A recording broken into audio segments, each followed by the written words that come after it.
Hey guys, my name's George from We Will Rock You Project. So today we're going to have a little look at chords, how they work with major scales and perfect and imperfect cadences, okay? So first thing we have to do is we need to just double check that we've got all of our chord knowledge down. So let's just do it with a quick C major. So in terms of if we were doing it the numbered way, it would be C, well, it'd be 1, 2, 3, 4, 5, 6, 7, 8. Okay, if we were doing it with the actual note numbers, it would be C, D, E, F, G, A, B, C. Okay, and if we were doing it with the sequence of tones and semitones, okay, so this means that you can equate it to like instruments like piano and other ones. It would be tone, tone, semitone, tone, tone, tone, semitone.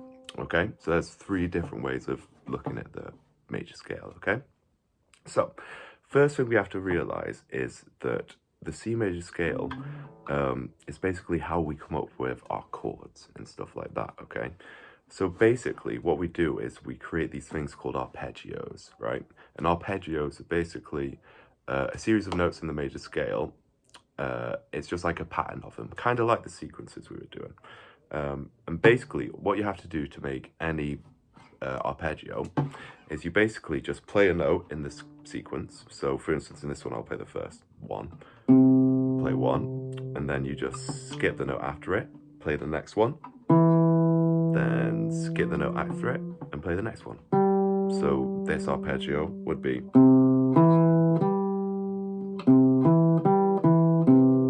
Okay, now how do we make that arpeggio into a scale? Okay, just so to reiterate, them notes though are 1, 3, and 5. So we skipped out 2 and 4.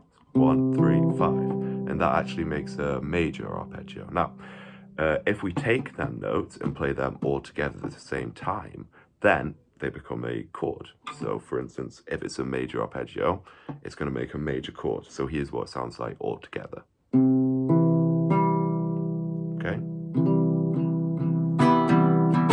All right, well, okay, so that's how you create these scales, arpeggios, and then from the arpeggios you create the chords, okay? So let's just go through and explain all of the arpeggios that there are on a major scale and what chords they make, okay? So if you do an arpeggio off the first, so 1, you get a major arpeggio and a major chord, okay?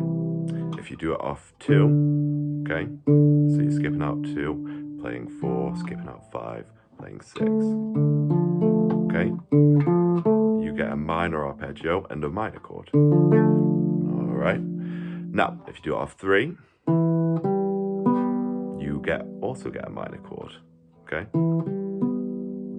Now if you do it off 4, okay, you get a major chord. If you do it off 5, you get a major arpeggio, major chord. You do it off 6, you get a minor arpeggio. Now, the only exception to this rule is 7, because 7 is a special case, okay? 7, you don't get a major or a minor arpeggio if you do it. With 7, I'll just play it up here so you can see it. Do you hear how that sounds? That's different to all the rest of them. And the reason it's different is because basically all the other ones are made up of intervallic sequences of major followed by a minor or minor followed by a major third, okay? If that's confusing, don't worry too much about it right now, but that's the reasoning behind why they sound major or minor. Whereas the 7th degree sounds diminished. It's got a minor third followed by a minor third, okay, which sounds, well, it sounds diminished. That's the proper way to describe it. Yeah, there we go, okay. So that's all of the arpeggios that you get when you do them from different places on there. Now, let's just quickly go through that again. So 1 major, 2 minor, 3 minor, 4 major, 5, major, 6, minor, 7, diminished, and then finally 8 is the same as 1, it's just major again. Okie dokie, so why do we need to know that? Well, because this is basically how we figure out what cadences are, okay? So cadences are just a tool which were used ages and ages ago in like Western music, they were developed. And it's basically in our brains, it's the most, it's a full stop in music, if you think about like grammar. It's like when your brain hears it, it immediately thinks finished, complete, okay? So if we were talking about music like tension and release, okay, which is always a good way of seeing it, it's like the perfect release, okay? It's the full stop in a song.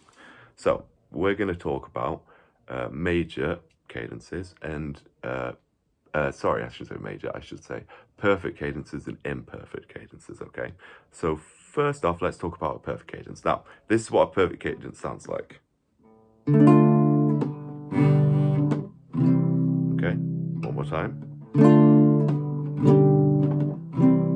Okay, so perfect cadence. When you listen to it, it sounds very complete when it's finished, okay? And don't need to worry too much about why that is, okay? You just need to remember what it sounds like and what notes it's made up of and what chords it's made up of, okay? So basically, if we use the numbers that we had before, 1, 2, 3, 4, 5, 6, 7, 8, to explain the major scale, okay? The notes that we'd be using are 2, 5, and 1, okay, to make a perfect cadence. And we're using the chords that you make off them. So 2, we know is a minor chord, 5, we know is a major chord, and 1, we know is a minor chord, is a major chord, sorry. So we're going minor, major, major, okay, in that sequence. And that's what gives it its sound. Okay, now the next one that we need to know about is the imperfect cadence. And if the perfect cadence is like the perfect full stop, the imperfect one is like you close the door but then you just leave it a little bit open at the end, okay? So it's like it sounds complete but it's got a little bit more tension in it, a little bit more bite to it than the perfect cadence does. And it sounds like this. Okay? It's kind of funny to hear it sound with like more bite, but it does have more tension to it. It's not like it's still not crazy amounts of tension, but it's still got like, you know, more. Okay, and how we make the imperfect cadence is we basically play 1, so 1 chord, 4 chord, and then 1 chord again. Okay, so 1 major, 4 major, 1 major. Okay, so just to go through them as their note values and their note names. Okay, so we've been doing all of this in C major.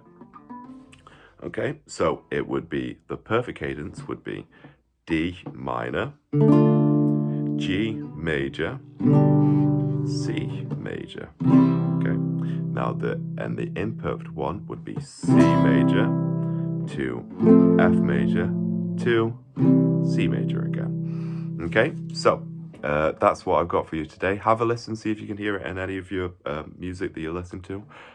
If you've got guitar or piano or any sort of instrument like that, it's super handy to learn how to play them. Like personally, I learn how to play it and do it in all 12 keys, especially for pianists, that's super important. But do that, also learn the note names and stuff like that, that's really handy. But yeah, have a look at that, see what you think. It's another cool little tool to have in your pockets when you're doing like writing and composing and stuff like that. Okay, my name's George, we were Rocky Project, see you in a bit.